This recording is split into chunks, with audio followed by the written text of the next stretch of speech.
Assalamualaikum warahmatullahi wabarakatuh. Perkenalkan, nama saya Nurmila Sari dengan NIM 7211419013 dari akuntansi A. Di sini saya akan membahas tentang bab 9, yaitu keamanan informasi yang disusun oleh saya sendiri. Mengenai tujuan pembelajaran, yaitu saya ambil beberapa. Yang pertama, memahami kebutuhan organisasi akan keamanan dan pengendalian. Yang kedua, memahami bahwa keamanan informasi berkaitan dengan keamanan semua sumber daya informasi, bukan hanya peranti keras dan data. 3. Memahami 3 tujuan utama keamanan informasi. Dan yang terakhir, melihat hubungan yang logis antara ancaman, resiko, dan pengendalian. Keamanan informasi. Istilah keamanan informasi atau information security digunakan untuk mendeskripsikan perlindungan baik peralatan komputer dan non-komputer, fasilitas data, dan informasi dari penyalahgunaan pihak-pihak yang tidak berwenang, mencakup peralatan seperti mesin fotokopi dan mesin fax, serta semua jenis media termasuk dokumen kertas. Tujuan keamanan informasi yaitu terdapat 3. Yang pertama, kerahasiaan. Kerahasiaan ini bermaksud perusahaan berusaha untuk melindungi data dan informasinya dari pengungkapan kepada orang-orang yang tidak berwenang. Jadi perusahaan ini harus merahasiakan data dan informasinya di lain pihak yang tidak berwenang, seperti itu. Dan ketersediaan, menyediakan data dan informasi bagi pihak-pihak yang memiliki wewenang untuk menggunakannya. Serta yang terakhir, integritas, bermaksud semua sistem harus memberikan representasi yang akurat atas sistem fisik yang direpresentasikannya. Kemudian ada ancaman. Ancaman keamanan informasi yaitu orang, organisasi, mekanisme, atau peristiwa yang memiliki potensi untuk membahayakan sumber daya informasi perusahaan. Kemudian ada ancaman internal dan eksternal. Ancaman internal mencakup bukan hanya karyawan perusahaan, tetapi juga pekerja temporer, konsultan, kontraktor, dan bahkan mitra bisnis perusahaan tersebut. Kemudian ada tindakan kecelakaan dan disengaja. Jadi tidak semua ancaman itu merupakan tindakan disengaja yang dilakukan dengan tujuan mencelakai. Jadi beberapa merupakan kecelakaan yang disebabkan oleh orang-orang di dalam ataupun di luar perusahaan itu sendiri. Jenis-jenis ancaman yaitu ada virus, worm atau cacing, ada Trojan horse, dan ada adware dan spyware. Virus ini program komputer yang dapat mereplikasi dirinya sendiri tanpa dapat diamati oleh si pengguna dan menempelkan salinan dirinya pada program-program dan boot sektor lain. Kemudian ada worm. Worm ini tidak dapat mereplikasi dirinya sendiri di dalam sistem, tapi dapat menyebarkan salinannya melalui email. Kemudian ancaman Trojan horse, tidak mereplikasi ataupun mendistribusikan dirinya sendiri, si pengguna ini menyebarkannya sebagai suatu perangkat. Kemudian ancaman adware dan spyware, memunculkan pesan-pesan iklan yang mengganggu dan mengumpulkan data dari mesin pengguna. Kemudian terdapat juga resiko. Resiko ini pengungkapan informasi yang tidak terotorisasi dan pencurian. Ketika suatu bisnis dan data dan perusahaan peranti lunak tersedia bagi orang-orang yang seharusnya tidak berhak memiliki akses, hasilnya adalah hilangnya informasi atau uang.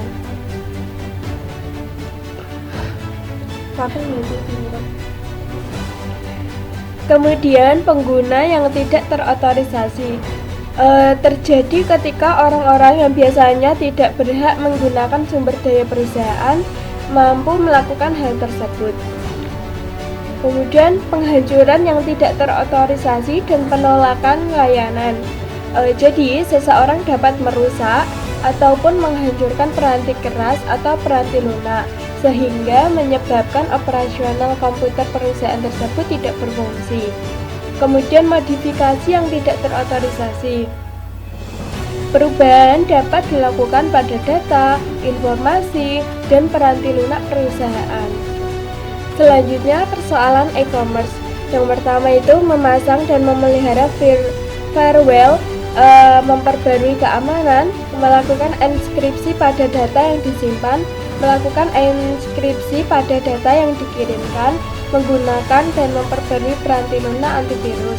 Kemudian membatasi akses data kepada orang-orang yang ingin tahu, memberikan ID unik kepada setiap orang yang memiliki kemudahan mengakses data, dan memantau akses data dengan ID unik. Tidak menggunakan kata sandi default yang disediakan oleh vendor, secara teratur menguji sistem keamanan. Kemudian ada manajemen resiko. Untuk mendefinisikan resiko terdiri atas 4 langkah. Yang pertama, identifikasi aset-aset bisnis yang harus dilindungi dari resiko. Kemudian yang kedua, menyadari resikonya. Yang ketiga, menentukan tingkatan dampak pada perusahaan jika resiko benar-benar terjadi. Kemudian yang keempat, menganalisis kelemahan perusahaan tersebut. Ada juga kebijakan keamanan informasi, yaitu dibagi menjadi 5 fase. Fase pertama ini inisiasi proyek, fase kedua penyusunan kebijakan, dan fase ketiga konsultasi dan persetujuan. Kemudian fase keempat yaitu kesadaran dan edukasi, dan fase yang kelima atau fase terakhir ini penyebarluasan kebijakan. Pengendalian atau kontrol adalah pengendalian yang diterapkan baik untuk perusahaan dari resiko ataupun meminimalkan dampak resiko tersebut pada perusahaan jika resiko tersebut terjadi. Kemudian ada juga pengendalian teknis atau technical control, adalah pengendalian yang menjadi satu di dalam sistem dan dibuat oleh para penyusun sistem selama masa siklus penyusunan sistem. Selanjutnya, pengendalian akses. Tahap pertama ini ada identifikasi pengguna. Jadi para pengguna mengidentifikasi diri mereka dengan cara memberikan sesuatu yang mereka ketahui. Kemudian mereka memverifikasi pengguna. Para pengguna memverifikasi hak akses dengan cara memberikan sesuatu yang mereka miliki. Kemudian di tahap yang ketiga ada otorisasi pengguna. Jadi seseorang tersebut kemudian dapat mendapatkan otorisasi untuk memasuki tingkat atau derajat pengguna tertentu. Selanjutnya itu ada firewall, berfungsi menyaring dan penghalang yang membatasi aliran data ke dan dari perusahaan tersebut dan internet. Ada 3 jenis firewall, yaitu penyaring paket, tingkat sirkuit, dan tingkat aplikasi. Pengendalian kriptografis yaitu penggunaan kode yang menggunakan proses-proses matematika. Pengendalian fisik yaitu peringatan pertama terhadap gangguan yang tidak terotorisasi adalah pengunci pintu ruang komputer. Selanjutnya pengendalian pada tempatnya. Meletakkan pengendalian teknis pada tempatnya. Dikenal yang terbaik untuk perusahaan biasanya memilih dari daftar ini dan menerapkan kombinasi yang dianggap menawarkan pengamanan yang paling realistis. Kemudian pengendalian formal mencakup penentuan cara berperilaku, dokumentasi prosedur dan praktek yang diharapkan, dan pengawasan serta pencegahan perilaku yang berbeda dari panduan yang berperilaku. Ada juga pengendalian informal, yaitu mencakup program-program pelatihan dan edukasi serta program pembangunan manajemen. Selanjutnya, dukungan pemerintahan dan industri. Ada beberapa kebijakan, yaitu ada BS 7799 pemiliknya dari Inggris, standar Inggris, dan ada BSI IT Baseline Protection Manual.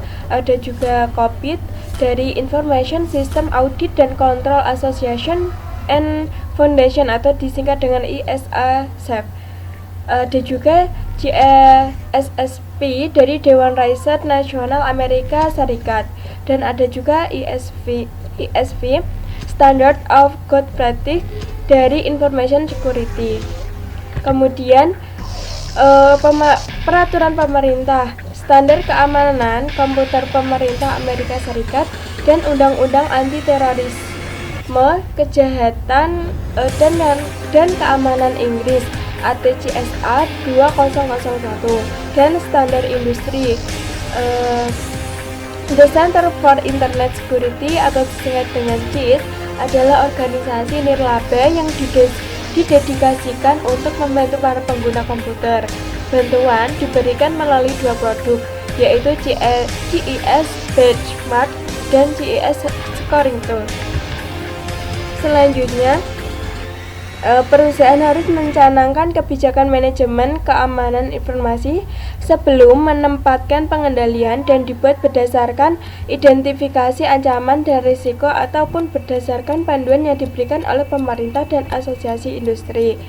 Manajemen keberlangsungan bisnis, yaitu aktivitas yang ditunjukkan untuk menentukan operasional setelah terjadi gangguan sistem informasi, yang disebut dengan manajemen keberlangsungan bisnis.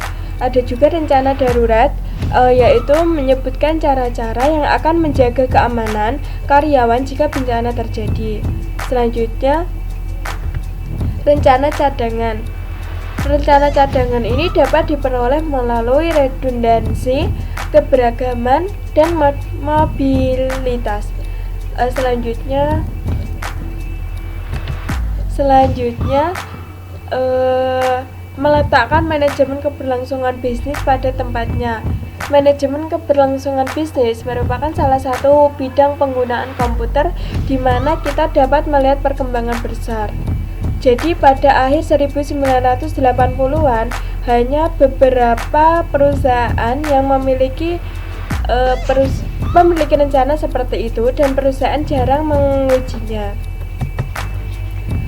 Sekian video dari saya. Jika ada salah kata ataupun salah pengucapan, saya meminta maaf yang sebesar-besarnya. Semoga video saya dapat berguna dan bermanfaat. Sekian, wassalamualaikum warahmatullahi wabarakatuh.